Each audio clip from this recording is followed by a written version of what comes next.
Sobre o Lula, cara, assim... Não, você vai falar do Lula, Eu vou falar do Lula, já coloque chego a no foto do Lula, por que não escolhê-lo como próximo presidente? Que seria o 4º mandato, certo? Eu já comecei por isso, né? Mas, veja, você quantos anos, Vilela? Eu, 55, faço 56. Tenho 42. Então, toda a nossa vida Tira essa produtiva... notificação aí, que rapaz. isso? Deixa eu desligar. Tô Toda a nossa vida procurando onde produtiva... era isso aí. Oi. Mal aí, ó. Tem até tirado aqui, ó. Hã? Ah, esqueceu do Zema, diretor. Tá bom, ele é o próximo. Pô, foi Lula, Zema e Flávio, Tá. pronto. Toda a nossa vida produtiva foi marcada por governos do Lula. A gente se tornou mais produtivo, a gente investiu nas nossas carreiras, a gente tomou as decisões como homens maiores de idade em um país governado basicamente por ele ou pela sucessora dele, pela Dilma. É. Eles venceram praticamente tudo de 2002 pra cá. E o Brasil não se tornou um país melhor. A gente viu o problema da violência aumentar. A gente viu o Brasil entrar num voo de galinha e cair. A gente viu os maiores escândalos de corrupção da nossa história se sucederem.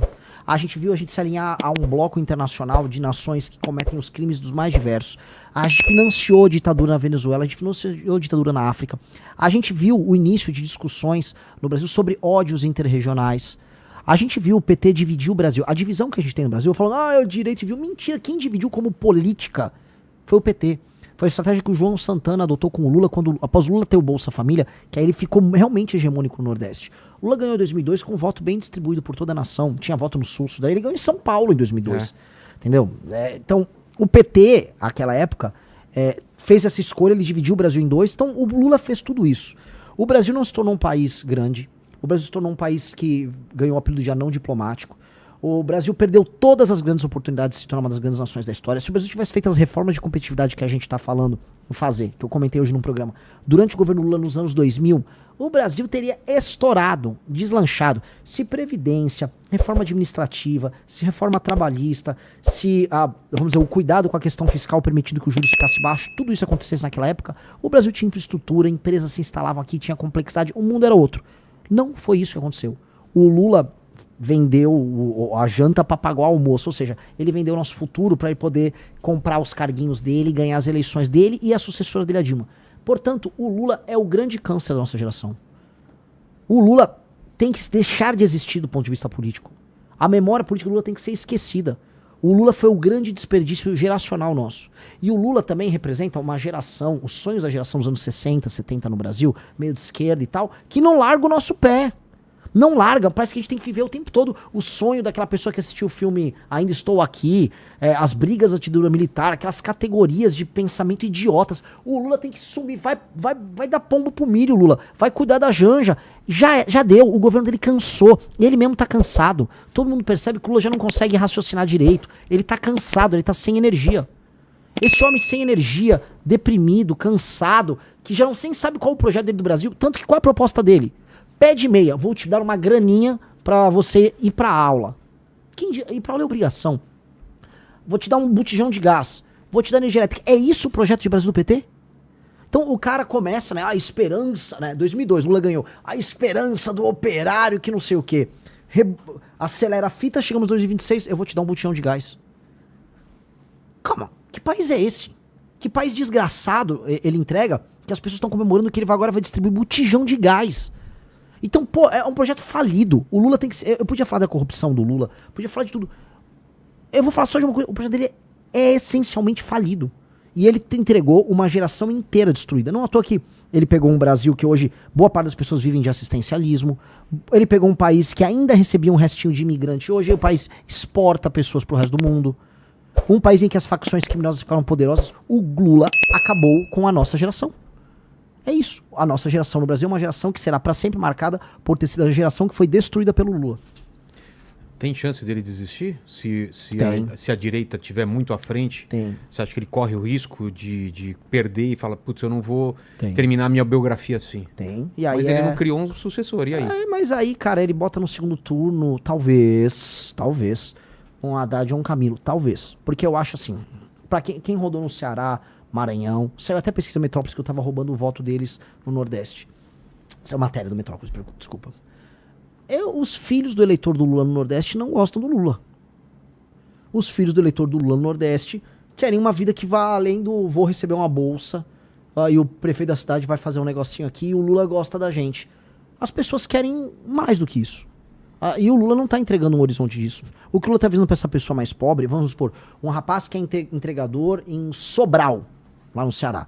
O Lula tá avisando, eu vou te dar um botijão. Mas eu não quero botijão, eu quero uma vida. Eu quero uma vida legal, eu quero comprar coisa, eu quero montar o meu negócio. Não, eu vou te dar um botijão e ainda vou cobrar um imposto de você. Esse cara já não quer mais o Lula. Porque não escolhê-lo? Eu já falei pra muita gente, o Lula, se a gente fosse fazer uma leitura, quase bíblica da coisa. O Lula é o nosso capeta e o Flávio é o nosso Judas. O Flávio é o nosso Judas, o Lula é o nosso capeta. Assim mesmo? Capeta e Judas? Se você fizer uma leitura muito simples. Mas o Lula é o nosso inimigo natural. É o você cara que não é Jesus, não, né? Graças a Deus não. Nem posso. Pelo amor de Deus. Eu sou apenas um homem olhando ali, né, a traição da causa e o inimigo direto. Tentando E se organizando para não ser refém do traidor. O Flávio é, por excelência, o traidor. O Flávio é um cara que, enquanto eu tava lutando pelo impeachment da Dilma Rousseff, ele tava ganhando dinheiro lá com a Copenhagen, né? Ele tava fazendo as coisas que ele fazia no gabinete dele, que a gente sabe que é, porque ele mandou parar a operação. Primeiro, ele anulou as provas do COAF, obtendo uma decisão com o Dias Toffoli. Vai ver se o Flávio fala mal do Dias Toffoli.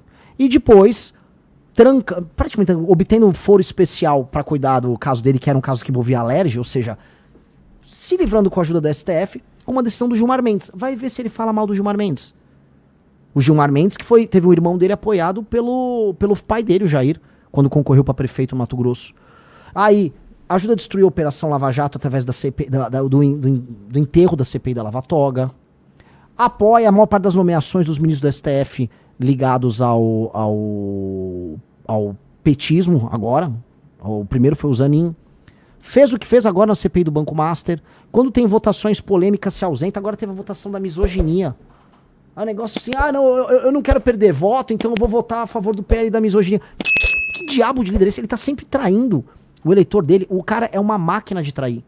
Só que eu acho, vou ser sincero, Vilela, eu acho que ele nem percebe. Eu acho que o Flávio trai e ele nem percebe. Porque eu acho que o Flávio é muito burro. Eu acho que o Flávio é muito burro. Por que você acha que ele foi escolhido? Ele não era a primeira Porque opção. ele é filho, né?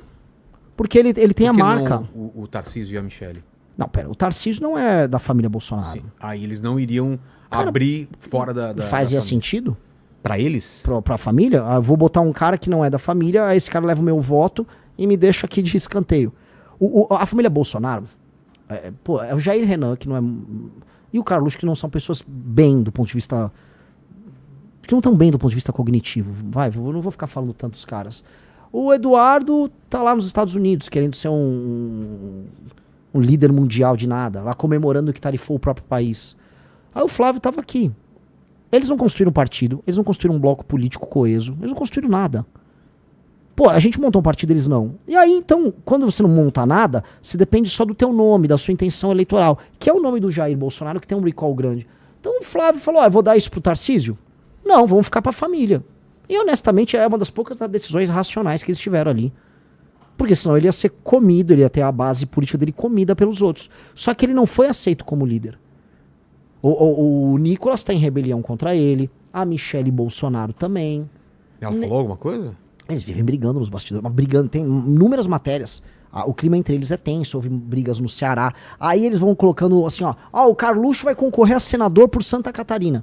Aí os bolsonaristas de Santa Catarina não concordam. Eu tava lá, ninguém tava curtindo essa ideia do Carluxo sair em Santa Catarina. Até porque se o Carluxo quisesse ajudar o pai, ele ia concorrer em outro estado, onde ele poderia tirar um senador de esquerda, um senador do centrão e entrar ele. Não no lugar em que eleger 2 senadores pró-Bolsonaro. Então não tinha sentido. Então é uma lógica de traição, de usar as pessoas, de pouca inteligência. E aí eu falo, eu quero ser de um país que vai ser uma das 5 maiores nações do mundo. Que não apenas, assim, não vai se contentar em não ser o Lula. Que é o que o Flávio fala. Falou, nós vamos tirar o PT daí. Tá bom, mas o que isso quer dizer? Tirar o PT é importante, mas o que nós seremos? Ele não tem plano nenhum. Ele vai publicamente falar, não tenho plano nenhum. Te trai o tempo todo. Te traiu semana passada pela destruição da CPI do Banco Master. E aí não confia que ele tem um plano? Nem ele tem um plano. Ele avisou, eu não tenho um plano. Ele avisou em todos os lugares, não vou falar nenhuma proposta. Pô... Um cara que nem tem coragem de falar que tem a proposta não pode ser pré-candidato. Não pode, cara. Isso é uma não candidatura. Por isso que ele dança. Ele fica lá dançando. igual um mongolão. Tô dançando, vai no evento e fica dançando lá.